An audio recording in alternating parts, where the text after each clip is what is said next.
My day job is I work for Oracle and our financial services business around how we work with banks, positioning core banking offerings. And then, like many folks, I have a side hustle that I work in the Charlotte community running a nonprofit organization called Finsiders, which focuses on doing fintech education. So today, our panelists, we've got a great panel. We had a discussion about 2 weeks ago. I think it's gonna be a really engaging topic. Is three individuals. First is Dan Roselli. So I'll welcome Dan. Dan is the founder and managing partner of RevTech Labs. He's the founder with his wife, Sarah. And RevTech Labs is an incubator, accelerator focused on entrepreneurship and is really around the Carolinas and has had a really successful business around that. Next, I'm going to welcome Steve Ingledew, who's the executive chair for Fintech Scotland. And lastly, we're going to welcome Daniel, and we'll try not to get confused between Dan and Daniel Meere, who is the head of banking and financial services consulting for the UK and Ireland for Cognizant, the large systems integrator. And welcome all to the panel. And what I will tell you is I've got a set of questions that I really want to go back and ask. But I think what really makes these panels work is when we actually have really good questions coming from the audience. So please be getting your questions ready. We're going to monitor them. And then we're going to try, say, about 40 minutes in, 35 minutes in, take a look and see if we have some questions. So as we go around as we drive this dialogue, as we think of something, don't hesitate to put it down, and we'll absolutely come back and take a look at that. So I think as we think about this theme, this all for one and one for all, I know we're not the Three Musketeers, even though it'd be great if we had those fantastic hats on. But I think if you start to look at that, there's typically a lot of folks thought of the fintech ecosystem really coming out of the really big financial services markets like New York or say London. But I think what's really happened is there's this been shift, and there's kind of, some people talk about the rise of the rest or other organizations and other communities. And we have this group here that kind of represents that, where there's been a differentiation around creating other types of ecosystems. So what I thought maybe we would go back and start, and I think where we're also seeing a little bit of this with the pandemic and people working remote, is how do we see kind of this shift and either working part-time remote or fully remote really having this impact on coming up with new pockets of entrepreneurship and fintech. So maybe I'll start by sending that question to Dan Roselli. Yeah, it's interesting. It's been a seismic shift, right? I mean, there's no other way to say it. There are so many things that we thought 2 years ago were absolutes that would never change. That are now blown up. A good one, a really good example, because we also do investment and venture work. People that were doing Series A and Series B financing for entrepreneurs 2 years ago would have sworn that there's no way, no matter what the circumstances, they're going to put $5 million in a company where they haven't met the founder and looked them in the eye and shook their hand, right? And of course, that's been blown up. Now, all those people were the first to travel again, the first to go out and shake hands again. But that's just been a huge change. Even for our program, Aubrey and the Accelerator, COVID hit the US hard in March of 2020. We were just finishing week 1 of class 12, and we had to pivot everything to the point where we did it virtually. And at one point we were thinking of canceling. Thank God we didn't, because the entrepreneurs needed the help more than ever than during COVID. And so I think it's just been a seismic shift. The last thing I'll say on this, I don't think we know yet the long-term impact and settling plate of kind of the remote work. We do know now that you can pick up great talent anywhere in the world, which I think is relevant to this session. If you find the right UI UX person in Scotland and you're a fintech startup in Charlotte, it just doesn't matter anymore. So I'll end there. Got it.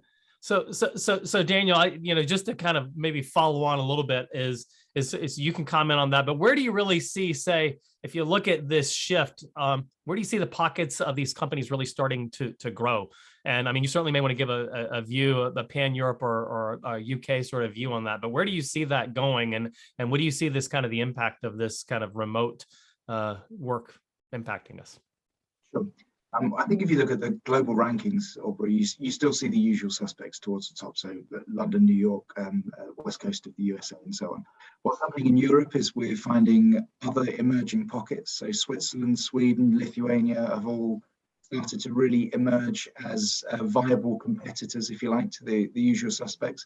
And then if we use Scotland as an example, whereas with all of those examples I've given so far, historically, pockets of expertise would spring up where they're right next to industries. So you'd find that in, for example, Edinburgh, which has got a fairly significant asset management track record, if you like, then fintechs that provide services to those types of sectors would spring up there. But now you found that Dundee's a good example with InsurTech and also Fife with payments. So it's disconnected the reason to be in a particular area because there are businesses there, because of some of the things we've talked about with working remotely and the global pandemic. So I think we've seen a real distribution now of where the new fintech challenges are emerging from, and it's disconnected from the industries that they support. Got it. And I'll say, Stephen, over to you, but I'll highlight even one trend that I even read this morning as I was consuming my daily set of tech and fintech news. I saw that Visa announced that they're putting 1,000 jobs in Atlanta, and Atlanta. If I go a little bit on the U.S., it's kind of become sort of the payment fintech hub in the U.S. where you get this concentration of talent. And you think of Visa as being this big sort of West Coast out in Silicon Valley, which is where Oracle was based until we moved to Austin. I think it's the talent pools are creating certainly other opportunities for these other markets to rise. So Steve, as a part of Fintech Scotland, and as you kind of looked at that, where do you kind of see that going?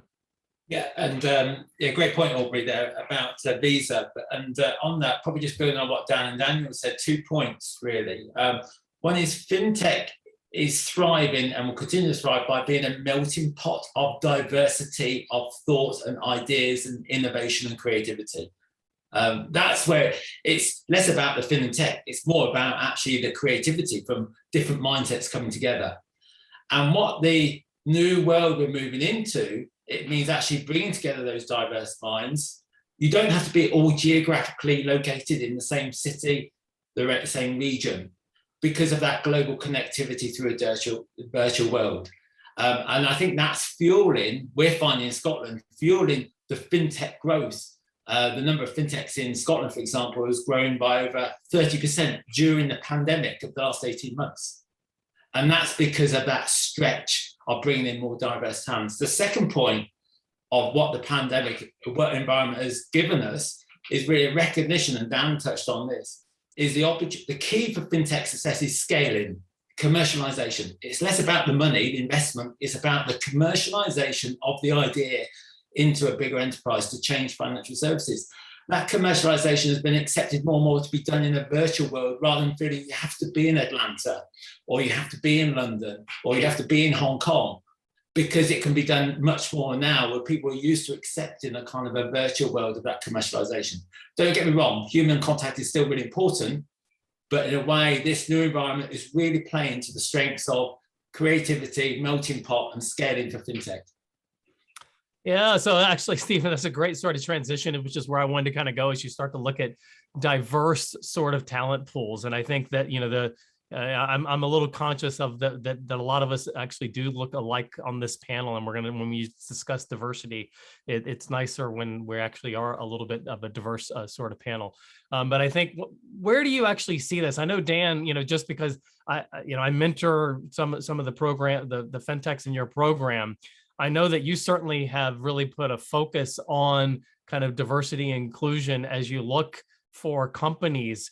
But I guess when you look to these emerging ecosystems that are coming out and this kind of remote, do you think that helps? Does it hinder it? How have you been able to kind of tackle that and be proactive around that?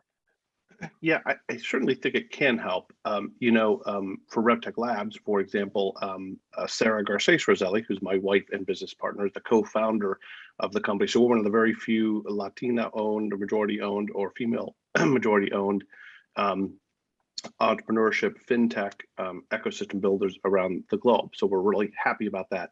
And Aubrey, as you mentioned, over half of our founders, over 15 classes in 9 years, either have a female founder or founder of color on the founding team. That comes from very purposeful recruitment, right? And I think that this virtual world facilitates that. We've been doing it for 10 years before it was easy to do virtually, because most of those founders are not sitting in Charlotte, right? They're around the world, around the country, around the US. And so I think it's purposefulness of intention and recruitment, at least from an accelerator standpoint, that helps with that. I will also say that a number of our corporate partners now are interested in programs we run. We run a traditionally underrepresented founder or TERF program in our accelerator that a lot of our corporate partners are very keen to support. And even in the venture conference that we run that's coming up here in November, the Venture 135 conference, there's a specific slot for, at the seed stage, the only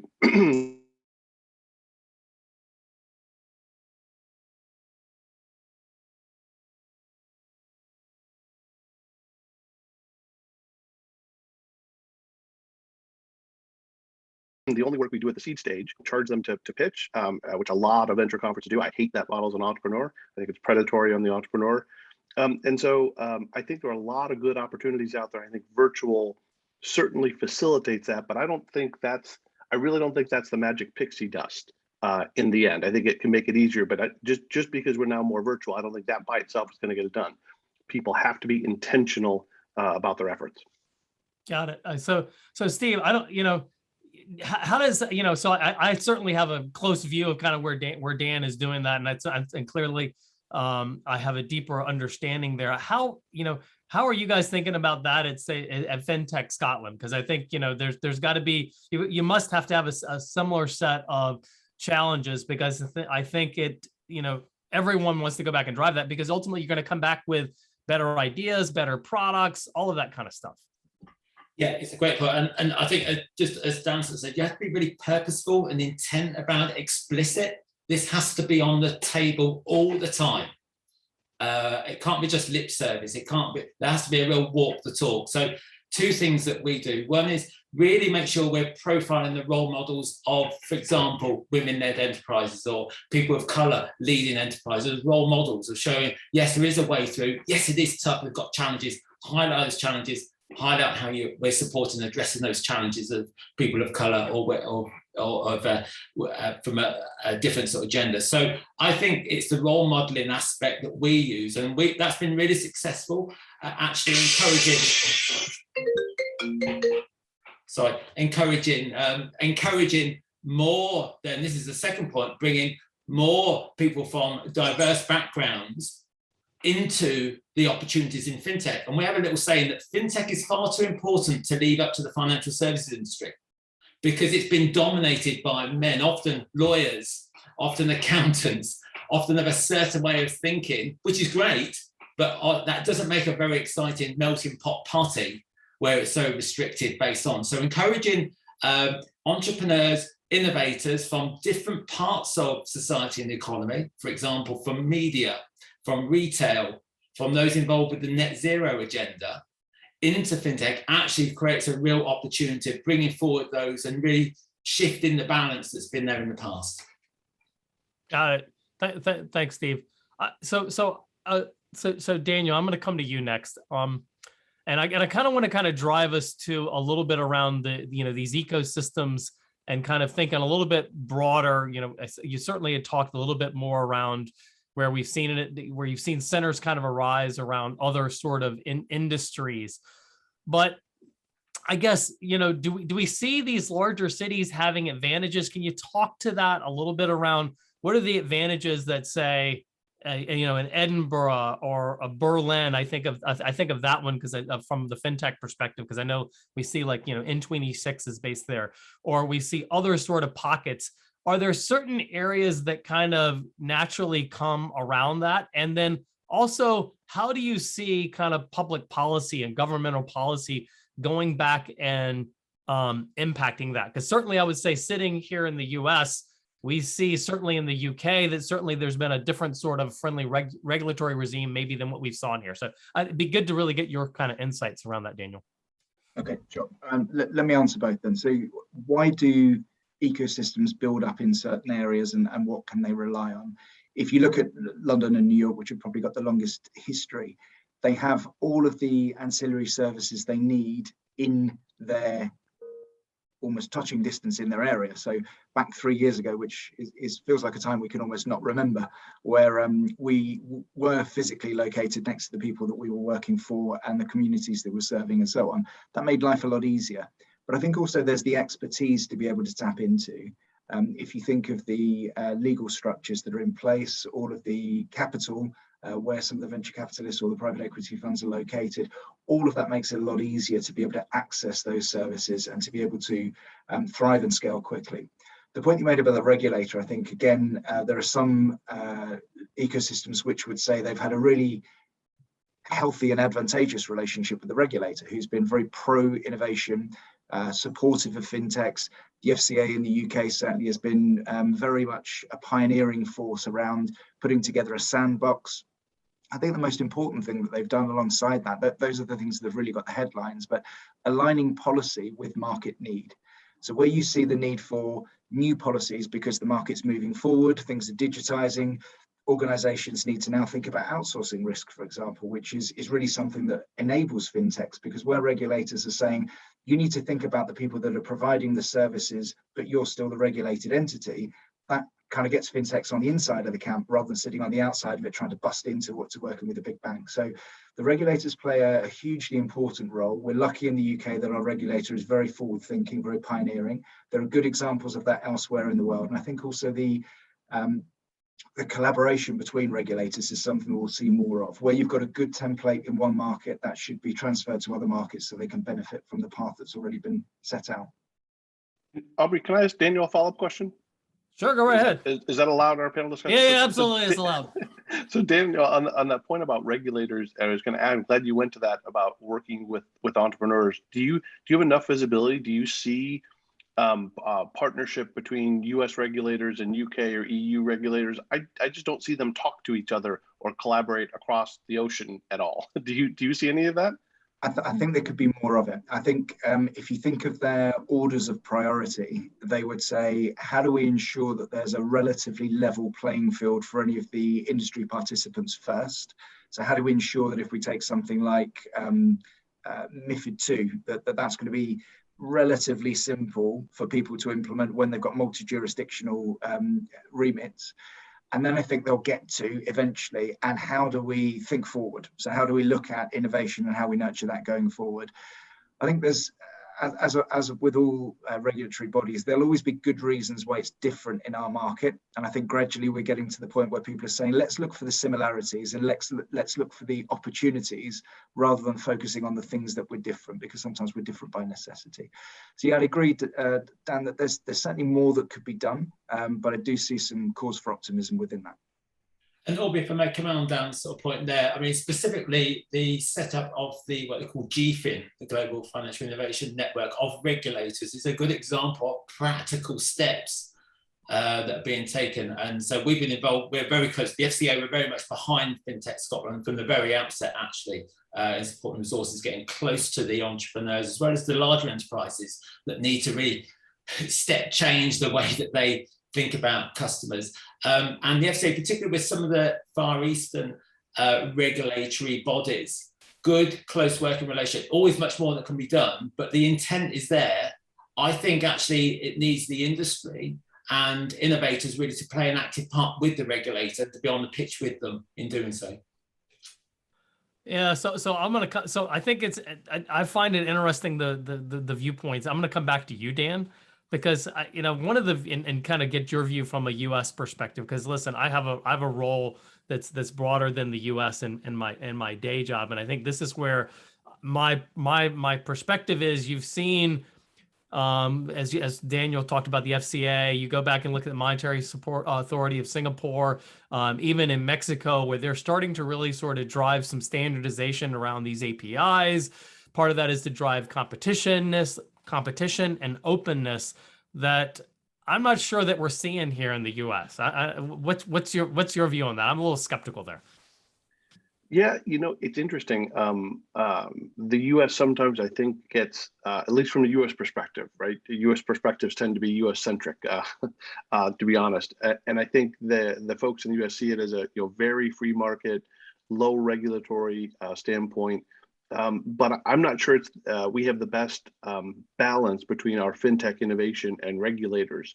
From I see vis-a-vis countries around the world, I think it's actually one of the barriers in U.S. fintech innovation. So that's part of the reason I asked that question. Is I would like to see some more global collaboration, because I think it would help us in U.S. marketplaces like Charlotte. But that's just a perspective of one person, Aubrey. Yeah. Okay. I agree. I guess I'll ask our two panelists from the UK. Are there things that you see in your home markets that are actually enabling the success that you guys are doing, that other markets could actually sort of gain from, and the things that they're, I would say, doing right? So just in case we have any US regulators listening to this session. Aubrey, there's two things I'd offer that very very specific. One is in terms of some of the innovation experiments in the laboratories that we have, accelerators, incubators, where you've got the innovators, the larger enterprises, the investors, all in the same room, the regulator in the room at the same time, at the outset, all the way through that. So that it's not sort of suddenly let's bring in the regulator, or let's just let them know now. They're involved in the experimentation at the very outset, using these formal mechanisms of accelerator incubators, both corporate-led, university-led, or independently. So that's number one. And secondly, what I found, and building on what Daniel said, the very proactive role of the FCA is laying out the specific themes that need addressing: financial crime, customer vulnerability, the role of obviously finance in addressing the net zero agenda. These big themes or missions help really sort of act as a catalyst for ensuring the innovators are giving it some attention, but probably more importantly, the big FS financial services companies have got it on their agenda. And then that drives the demand. So, go ahead, Daniel, if you want to add to that. And then we're getting a question coming in. Okay, I was just going to add two things. One is the direct role and the indirect role. So the direct role, I think, is around areas such as open banking. So open banking has been fantastic in the UK. We've seen adoption in other markets as well. Australia is a good example, where the ability to now create innovative products is greatly enabled by this structure that opens up the data so that other people can view it. So that's maybe the first part. I think the other thing that happens is you create a bit of a culture of innovation in the market.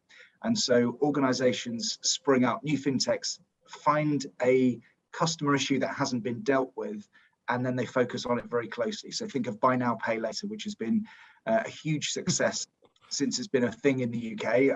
Personally, I'm slightly skeptical. I think there are some downside risks that haven't yet materialized, but I'm sure others have got good views on that as well. But it's something which addresses a problem. So the ability to, if you're sensible about it, buy something, manage your finances over a few payments, but not get into a debt spiral. And that's the bit that I'm a little bit more skeptical about. But I think those are real good examples of where, by creating the right culture in the market, by providing the infrastructure, by knowing that the regulator has a pro-innovation view, you tend to find that fosters a bit of a culture of innovation and some good advances, which actually impact on customers' lives. Yeah, so I see Dan chiming in there. Yes, the U.S. is the king of consumer debt, but I also think if you look at this, you go back and look at huge growth. I think I expected a huge amount of this buy now, pay later vendors to have big debts racked up as a part of the financial crisis, but with central banks printing money, that did not happen. So I think that's a topic for a whole nother panel that we're going to go to. But paying for things when you actually take possession of them is just downright un-American. So one comment that I would make here, and so this is a question we've gotten from the audience, and I'd say please keep them coming. I think the audience would like to get a better understanding for so Dan and Steve and Daniel, what are the unique sort of selling points of your ecosystems or your markets? What makes someone want to come and be a fintech in Scotland or be a fintech in in the Charlotte, greater Charlotte sort of region. So maybe I'll start with you, Stephen, or Steve. Yeah, two things really. I think first of all, we have a mindset of not being in competition with London or New York, because Scotland would always lose out. So it's not about being better. Advice. It's not about being bigger in any way. It's just sort of showing what your differences are. What Scotland is compared to London is a village. The number of people is less. It's 5 million, far less than London. So what Scotland offers is if you want to land into a village and then very quickly connect into the larger financial institutions, the other players that can support you, the development of your innovation to scale into the regulator, it's much easier if you're in a village than if you're in a big metropolis, with all due respect. And that's our role in facilitating that connectivity. Being in a village then doesn't restrict you. Many of the businesses that come to Scotland also set up an operation in London or other parts of the world, but it allows that innovative, being part of a kind of innovative community of development, of shared thinking mind, where you can just walk around and connect with people and learn from each other's experiences. The second thing I'd add really on a more sort of life point of view really is that Scotland has just wonderful weather, and people love to Scotland because of the weather and because of the great sort of mountains and lochs that we have. So it certainly it is beautiful. I've been to Edinburgh several times, but I've seen lots of snow, and I think beautiful weather I might question. It's beautiful during the summer when you can play golf at up till 10 or 11 o'clock at night. So I think that's certainly maybe one advantage you absolutely have going for. Whoops. So Dan, Charlotte, and listen, I live here, so I think the weather's actually outstanding. But what do you really see as, say, the Charlotte, and I'll maybe let you talk more broadly to the Southeast sort of regions. I know Atlanta and Charlotte, there's a little bit of a rivalry there, but I think there's also a collaboration there, and that we're not New York. Yeah, there is. Ironically, some of the points that Steve made as well. Charlotte is the perfect size of city for what we're doing. Even Atlanta might be a little bit large, but North Carolina has about the same population as Scotland. So it's an interesting comparison there. But quality of life, size of city, cost of living, airport where you can get to anywhere in the world in one flight. You're 3 hours from the ocean, 2 hours from the mountains. Just a whole bunch of great stuff in Charlotte, in the Carolinas, and even in the Southeast. There continues to be a migration in the US, right, from the Northeast to the Southeast.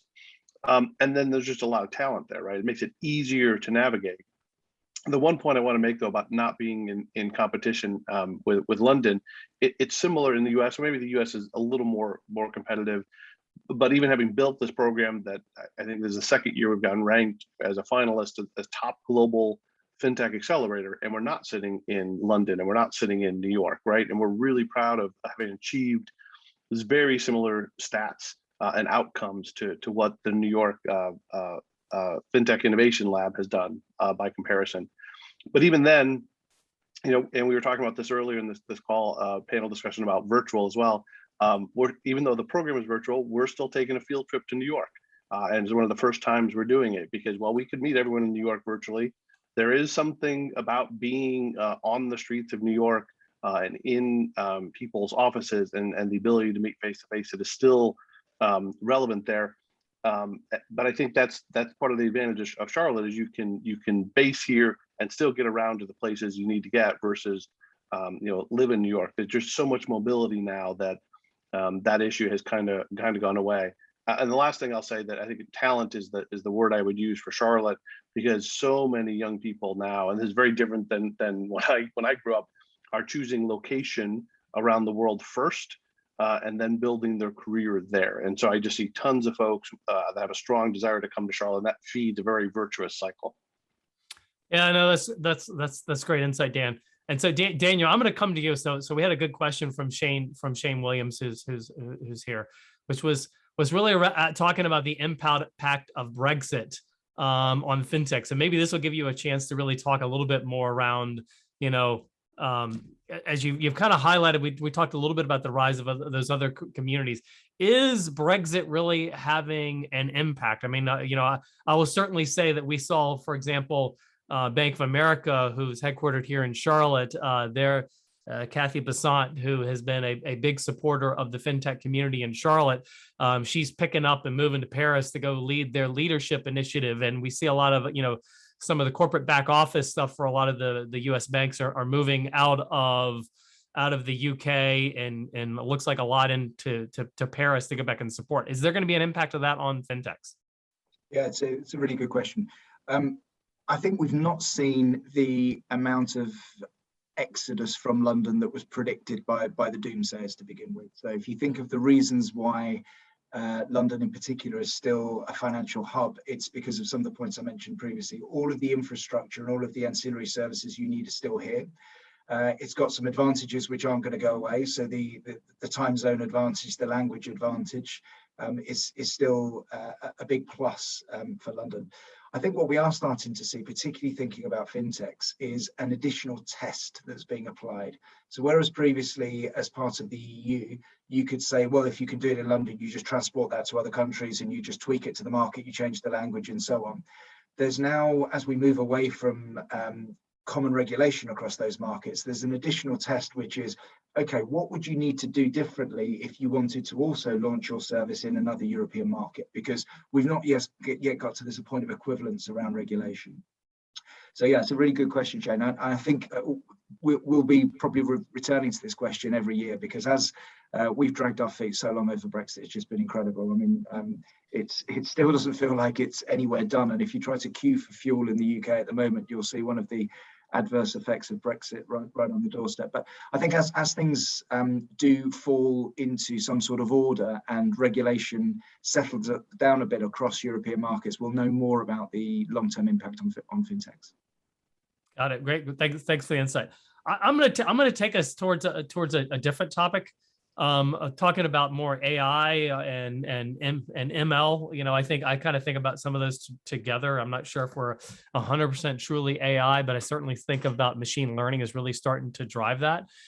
And I'm curious to get your view on really what do you see as the impact of AI and ML on what's going to happen, I think, with fintech. And I would say, certainly as we go back and we start to look at that perspective talent-wise, because I think part of that, in my job, I deal with a lot of people, that are outside the U.S. and they assume like, well, New York is like the rest of the U.S. Like we all live in a Seinfeld set, and it's like Charlotte is pretty far away from New York, and so some of that I think gets into diversity and talent and what's going to shape some of those engines.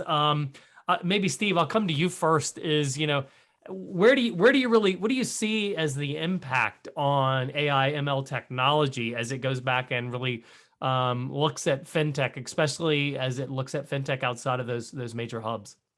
Yeah, again, two brief sort of points on that, Aubrey. Number one is that what we're seeing AI, machine learning being embedded in the vast majority of new fintech enterprises in some form.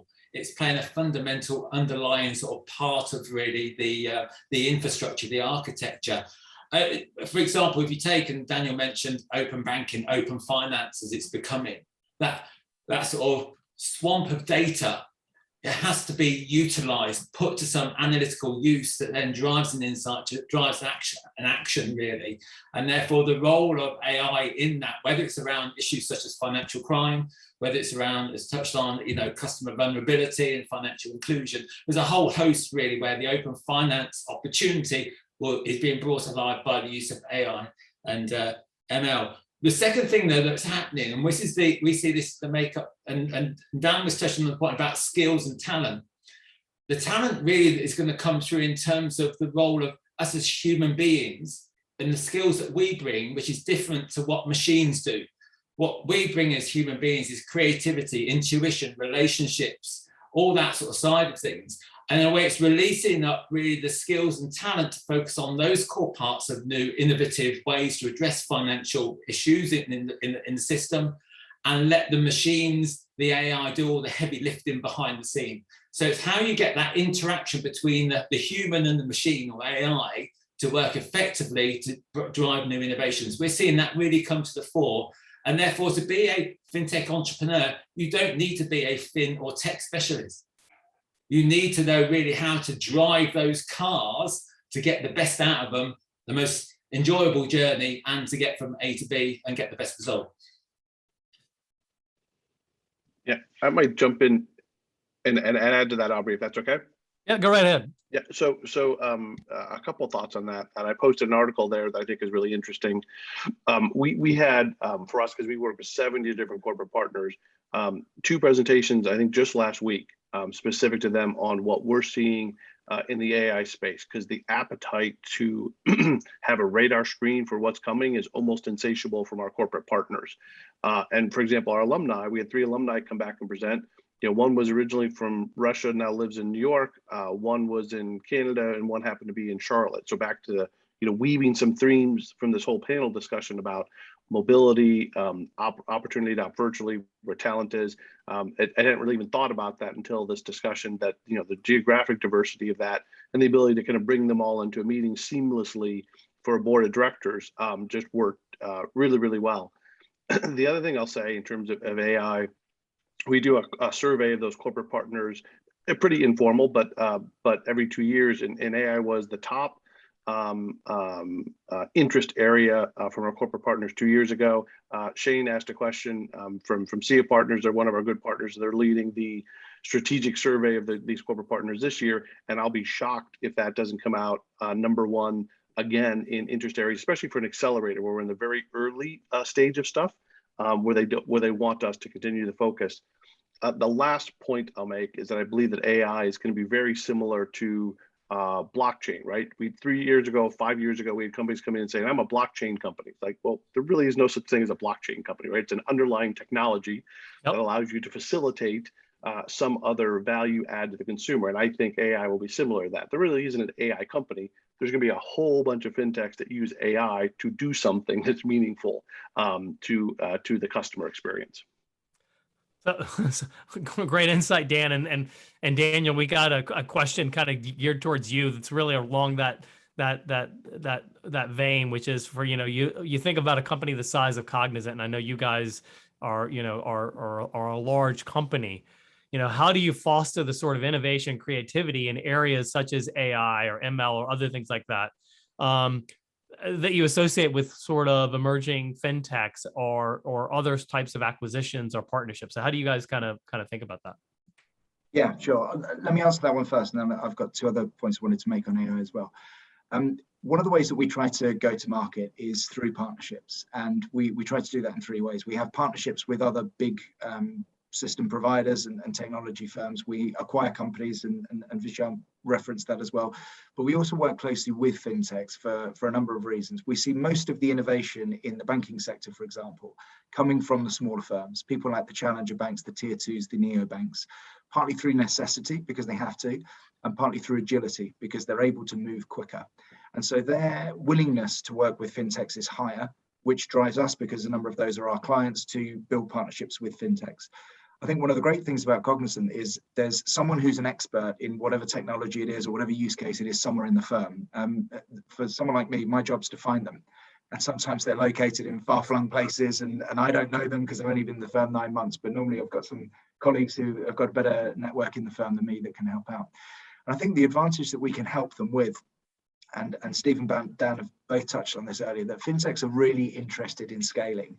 And so for an organization like ourselves, when we're able to say, we have access to most of the major clients that you'll want to work with, we understand what their challenges are because we work with them closely. So talk to us about, I always ask them 2 things. What's the customer issue you're solving? And how does your technology help them get to that solution quicker? And if you can convince us on those, then we can work together to take something to market to really impress our customers. In fact, we're working on something with a couple of fintechs at the moment, where we've identified that replacing core banking platforms, which every organization talks about, is maybe the wrong question to answer, because actually when you try to replace the core, you just give up because there's so much to do. It's entangled with so many other things, it just becomes a mess. So is there a way that you can replace a part of the core and you can build what someone described really well as a universe of galaxies around it. So all of the different things that services could be provided, which actually makes it work. And then you avoid destabilizing your day-to-day operations by building something that's actually sustainable and right for the future. So hopefully, Vishal, that answers your question. If not, then I'll add a bit more to it. The two things I was going to say on AI, one thing is, I think it's a technology or a solution with huge potential. One of the use cases I really like, which I saw in the US, was around mortgages. And one of the organizations says, well, we've implemented an AI solution for mortgages, and we found it's given us some really unexpected benefits. So we used it to be able to make better credit decisions around people's ability to repay on a mortgage. And what we found was it gave us two benefits that we didn't understand we would get at the beginning. It gave us a far clearer and far more justifiable way of explaining our decision to our customers. So if we were saying, I'm sorry, Daniel, we can't lend you money for this, we can explain exactly why with some hard evidence. But also it gave us a really good way of explaining to our regulators why we had the number of rejections or the number of approvals that we had, backed with data. And so that to me is a really good example of how AI has found a use case which solves a customer problem, has delivered a solution, has actually found some unexpected benefits on the side of it. And just to pick up on Dan's point around blockchain, my real hope for AI is that it doesn't suffer the same fate as blockchain. So I think if you speak to organizations who 5 years ago said we're betting the farm on blockchain, they're probably the same organizations who are now still looking for the killer use case around blockchain. I happen to think that's around smart contracts, but that's just a sort of personal view on it. I think what we're seeing in AI, and maybe blockchain was the pathfinder for other technologies to be able to find use cases and solve customer problems quickly. But I think what we're finding with AI is it's got to use cases which deliver customer problems, solutions to customer problems quicker. And maybe that's the advantage which we'll stick with it. And Daniel, I want to make a comment that you mentioned about the use case in the U.S. mortgage market, because it's interesting, especially in the U.S. I got to believe this is true around the world, but with the U.S.'s history of redlining, discriminatory lending practices and such, AI is also potentially a double-edged sword. In one, it has the ability to take the human bias out of some of these equations. I think that's the point that you were making in that example, which is great. I'm also personally a little concerned that humans with biases that program AIs will pass those biases along, right? There's a lot of discussion in there around that. It's going to be fascinating to see on the ethical side of AI over the next few years. It certainly has the potential to make everything better. But in the back of my head, there's a little voice going, but be careful. We don't just accelerate the biases that are there. I agree. Yeah, that's a great point to raise, because this to me is where diversity and inclusion comes in. So we look at the way in which we promote D&I, and we say, actually it's all around diversity of thought. So when people come at things from different perspectives, and some of that can be driven by their ethnicity, their orientation, their background, their religious beliefs, whatever it is, it really doesn't matter. They come at things from a different angle. That's where we avoid these biases. And so our approach is we try to reflect the market that we work in. So in London, hugely diverse city, very, very cosmopolitan. If our teams reflect the market that we work in, we'll probably do a good job in coming up with solutions which appeal to the customers that we're trying to serve. And so one of the things I'm really encouraged by is the way in which Cognizant goes around approaching D&I. So we've got, for example, a Women Empowered Network. And one of the things I was talking to some of our representatives around that was, how do we help? So how do I help? So clearly, I'm not a woman, but hopefully I can understand some of the things that they're facing and how we break down those barriers. And the response I got, which I thought was a really good one, was you can become an ally. So you can help us to put in place some of the changes that we're looking to make, and you can help us be a voice for the sorts of things we just talked about, diversity of thought and inclusion, and making sure that we represent the markets that we work in a better way. So I absolutely agree with your point, Dan. I think the more that we're bringing those two things together, and Steve, you mentioned it, the kind of human side and the technology side, I think we'll actually find the best out of these solutions.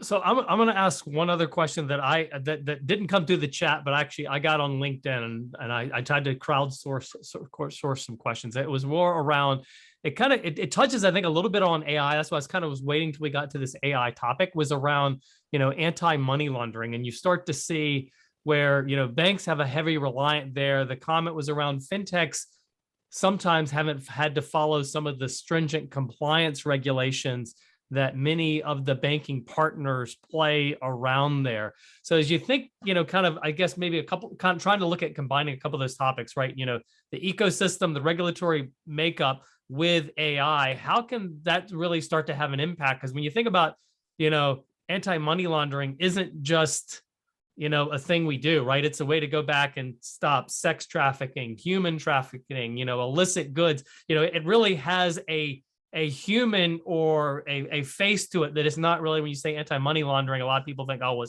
it's an AML reporting system. It really has a impact on the communities and people that we ultimately serve. Any thoughts on that from anyone? I had one. I'm happy to just throw this in. I think the real shift that we're going to see is, and a couple of the panelists mentioned about purpose-led organizations previously. When we start to see organizations thinking AML's just a hygiene factor, there's something we need to do, the regulator asks us for it, so we do it. When that shift moves to actually having a really clear strategy and a policy around AML and being really conscious about the organizations that we will deal with and how we act as custodians, not just of our own reputation, but how we present ourselves to the markets that we serve, that's when I think we'll feel that we're winning the battle. When AML becomes something that actually does differentiate, would you be a customer of Bank X? Because they've got a very strong track record in AML, they take a stand, they don't allow any gaps in their systems for nefarious organizations or individuals to trade with them. That's where I'll have a smile on my face at that point, because I'll think that we've turned a technology into a kind of social good. Yeah, I'd agree, Daniel. I think there's two ways really. I think you've got to lift up really, Aubrey, from just looking at AML. There's two issues here related in terms of the way the financial system operates, the whole supply chain mechanism and the purpose-led, the sort of thought that goes around that, and the way that other sort of parts of the economy think much more now around the supply chain, for example, from a net zero. Same needs to be applied about financial services, about that intent, the way, and it's not just about commerciality. There's a purpose around that. There's a social element as well as an economic element. And the second thing it dovetails into, and this is again where thinking back to AI and ethics, is the whole aspect around digital identity. And actually that the role that can play in fintech, we see a lot of exciting fintechs, particularly in Scotland, in this sort of space. But it's got to be done recognizing how that balances against privacy, the whole ethics of someone's identity, the trust that people have in that. So AML is just one part of that overall aspect that actually fintech can play a big role in, but with some real sort of caution the way it's moved forward. Yeah, that's a great point, Steve. I wanted to add a couple, Aubrey, one slightly different than Daniel and Steve have already made. And I stole this from that article that I posted, so I won't take intellectual credit for this comment, but I think it's spot on. The acceleration of AI for use in government and regulatory monitoring in things like anti-money laundering, in the future, allowing them to do it in real time, right? I mean, part of the problem is regulators have always only had a rear view mirror of looking at transactions, looking at activity, and it's all post real time.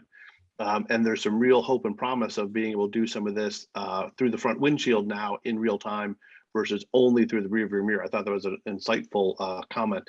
The other thing I'll say, because we're talking about geographies here and collaborating across markets, AI is another opportunity in emerging where there are some good pockets, but there isn't 3 cities around the world, in my opinion, that are dominant, and that's where all the AI knowledge and expertise is residing. That's where all the AI kind of startups are happening. Charlotte, for example, the University of Charlotte, which is not as well known as its sister organization, UNC Charlotte and Chapel Hill, but is the largest college of computer and informatics in the state and produces more data scientists than any other university. Montreal does a fantastic job in AI work in cybersecurity, for example. I think there's opportunities for geographic pockets to claim their stake in this space, because it is like in the U.S. we say the expression like the Wild West, right? When people in the U.S. expanded west, and we always use that analogy of the Wild West, but it's a free for all, I guess is what I would say right now, or maybe a more positive way, a green field for people to be able to stake claims in. Got it. Good. Thank you for that. And I will tell you, Grima, thank you for the question and getting that to me early. I just was waiting to the right point to kind of weave that in. I'm looking at time. I was going to try to drive us to where, if anyone has one last question, feel free to post it in the chat. I will go back and ask it. But one of the areas that we wanted to kind of make sure we had a chance to talk about is kind of our wrap up section. And our wrap up section is really a chance to go back and where do you guys see, or where do you see the next great, say, challenger bank coming from? What market, when, where, and kind of why? I don't want to be just here is the place. I want it to be, I think this is the place and why. And ideally, it'd be great if it was, not someone who is already there, right? So it's not a reflection of what's there, but where do you see that coming from? And maybe that gives us a clue into everything we've been talking about, that's the right community that's kind of driving us there. Or if it isn't, give me a reason why.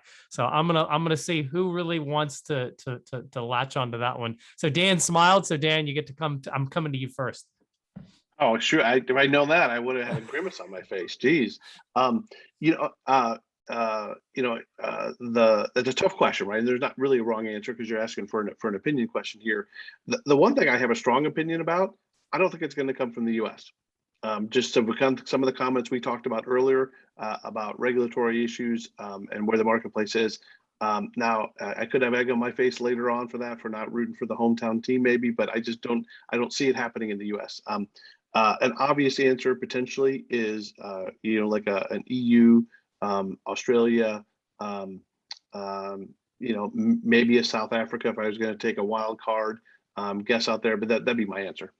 And so why would you pick those regions? You got to give me a why. It can't just be I'm guessing. I want to, because we want to get a sense for what things you could make it great. Fair enough. I think in my mind, it's a blend of where there's the DNA talent that's there. I think where there's a regulatory environment that will help not constrict it, but possibly even foster it. And I think there's an opportunity in a smaller market, in that test and learn approach, getting product market fit in a market size that doesn't have to be the top 5 banking markets for that to incubate. Got it. Okay.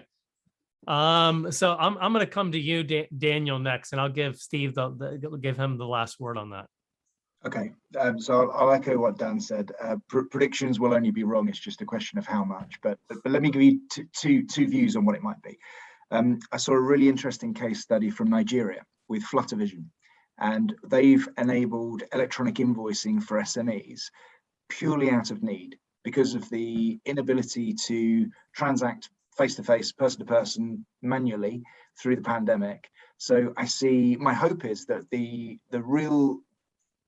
organization that we're talking about having really transformed the face of financial services comes from a market that really needs that change. And I think if you look at the way that M-Pesa transferred the ability to swap commodity prices in Kenya, then hopefully something like that would happen. The other use case that I give, and this is a program that we worked on a while back that I thought was a fascinating case study. Again, we were looking for an opportunity to link together chat functionality and financial services. So where do financial needs start from a social conversation? So the examples that we started to give, unfortunately, were lots of reasons why COVID didn't help anyone, but all of our use cases were blown apart by COVID. So splitting bills, paying for sports registration fees, all those sorts of things.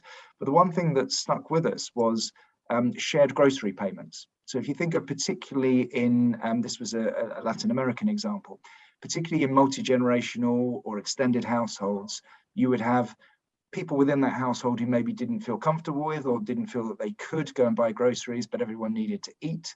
So their use case was someone has to go and buy those groceries and someone has to pay for it, but it's not necessarily paying all with their own money. So we found a way to be able to pull together all the shopping lists, be able to pull the funds, be able to reconcile the funds so that everyone got their change back. and to be able to do this all in a digital way, which made it COVID free. So that might be a good use case that someone will pick up and run with past a proof of concept. But my hope would be that whatever it is, it solves a real customer need in a market which enables it to leap forward from a technology perspective. Wow. So, I mean, that's what a great feel good story versus then, you know, talking about Shenzhen and it's Ant Financial and it's taking on the world. I like that. I really like that angle, Daniel, where you came back, which is, you know, how do I go back and feed the household? Steve, where's your thought? Where do you think this is coming from? Where's it going to come from?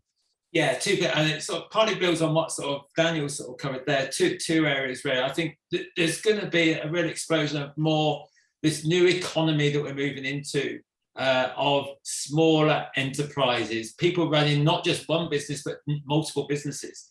So therefore, the financial organization that can help people not just set up business but run businesses in the small business, medium-sized sort of market and help them develop as part of a broader supply chain development in the economy is someone who's going to really then be recognized as an ecosystem player rather than someone who's a transactional bank looking to, you know, manage their money on a day-to-day or monthly sort of basis. So that different role that a financial institution can play in this new economy of entrepreneurs and innovators that's evolving around the world, not just in the UK.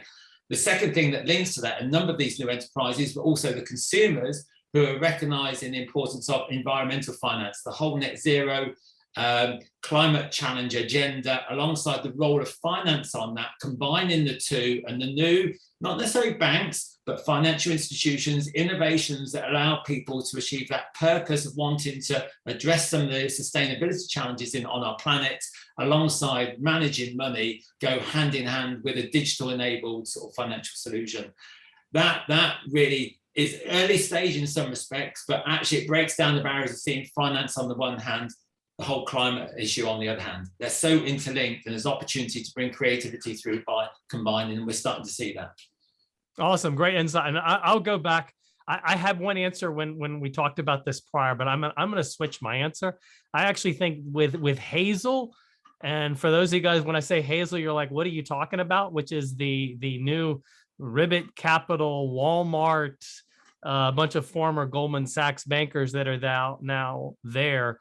And I don't know that that's going to be a US play. I don't think anyone knows yet what that could be, but I think that could be an interesting sort of, you know, you think of Ribbit, who's backed a lot of really sort of successful sort of fintechs, could somehow maybe be the next great thing. But listen, what I want to say is I really have enjoyed this dialogue with Dan, Daniel, and Steve. I really appreciate you guys coming, sharing your viewpoints. Audience, I really am glad you guys were engaged, commenting, adding questions. It was really outstanding. So with that, I'd like to just draw this to a conclusion, but thank you very much, guys. I appreciate it. Thanks. It was fun.